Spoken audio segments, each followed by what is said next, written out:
Hallo, hier bin ich wieder. Heute möchte ich mal wieder ein Video machen, sozusagen aus dem Leben gegriffen, aus dem Alltag. Wer manchmal bei mir guckt oder öfter bei mir geguckt hat, weiß, dass ich oft über etwas berichte, da kann nur ich darüber berichten, weil nur ich es erlebe, Begebenheiten. Und das möchte ich jetzt auch mal und vermitteln. Ist mir gerade so gekommen, in den Sinn gekommen, heute ist Sonntag. Und ich dachte, ich erzähle euch mal zum Beispiel, wie es bei mir so abgeht, die Begebenheiten.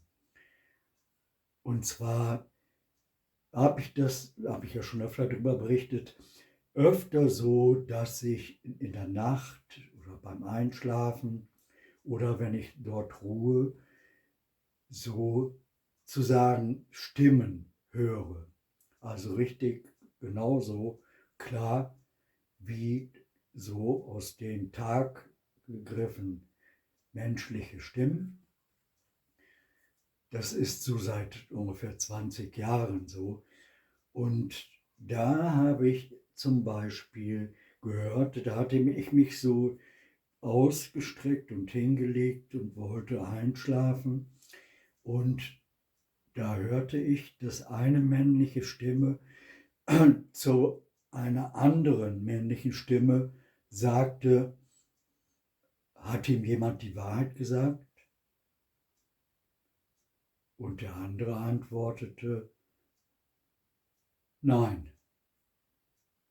Dann wieder der Erste, der sagte, alle haben ihm etwas gesagt, aber niemand hat ihm die Wahrheit gesagt. Und dann sagte der andere, nein, niemand. Dann wieder der Erste, jede Seite wollte ihn für sich. So. Und das ist zum Beispiel etwas, wo ich mir selber sage, es ist sozusagen so wie eine andere Frequenz, eine andere Welle.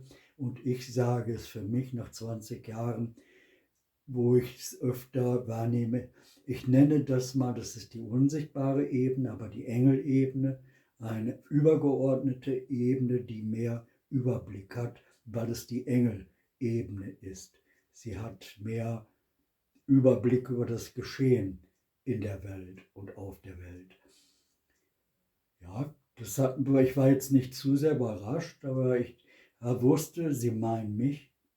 Ich bin gemeint, über den sie reden. Deshalb ist die Stimme auch bei mir, sind die Stimmen gewesen. So, das ist also etwas, das kann man so nicht erklären mit unseren Mitteln. Wie kommt das zustande? Wie funktioniert das? Wer ist dahinter? Man kann das nur Vermutungen äußern, bilden sozusagen. Und jetzt kommt der andere Punkt. Jetzt sage ich euch, ich weiß, dass noch etwas anderes abgeht als das, was ich in der Schule gelernt habe und in meinem Berufsleben und in meinem Leben, so im Alltag. Ich werde 72 nächste Woche. Und da ist ein anderer Punkt, der passt zu dem, was ich eben berichtet habe mit der Stimme. Das war ein paar Monate früher, ich weiß nicht genau, Februar, März. Da klingelt es an meiner Tür. Ich mache die Haustür auf und dann steht da ein Sanitäter und im Hintergrund steht ein zweiter.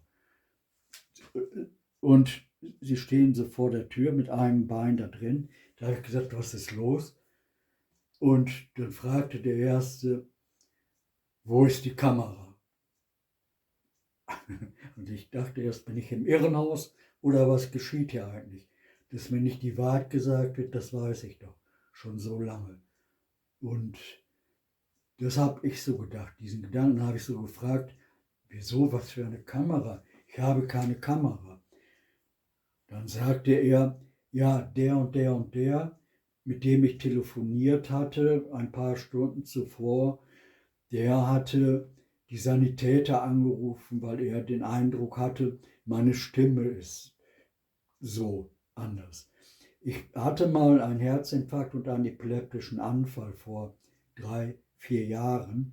Ist es jetzt ja, ich muss auch Medikamente nehmen, darum spreche ich ein bisschen anders, aber die Stimme ist nicht verstellt, sondern ich spreche etwas langsamer, dadurch, dass es sind 10 Tabletten, die ich jeden Tag nehme. Das wirkt natürlich auf einen. Aber es ist mir noch nie passiert, dass mich deswegen jemand fragt. Aber so in ein Privathaus zu kommen und dessen Besitzer oder Bewohner man gar nicht kennt, da geht doch schon irgendetwas ab.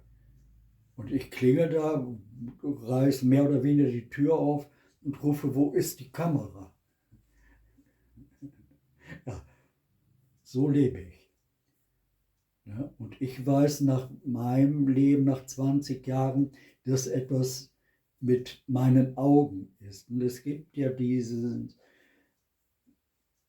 Vokabel oder diese Definition sozusagen wie ein allsehendes Auge. Ein Auge, das etwas sieht, was normale Augen nicht sehen.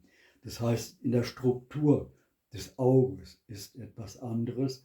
Darum kann ich vielleicht etwas wahrnehmen oder wahrscheinlich, sage ich mal, das können andere nicht wahrnehmen. Aber ich nehme es wahr.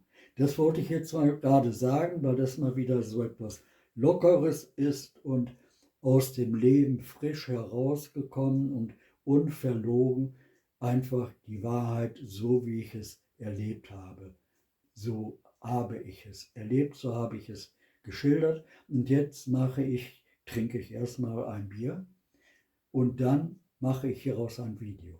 Ja, heute ist Sonntag, ja, 11:15, gute Zeit auch für ein Bier am Sonntag. Ne? Und dann, ich bin mal gespannt, wie es ist, wenn es fertig ist.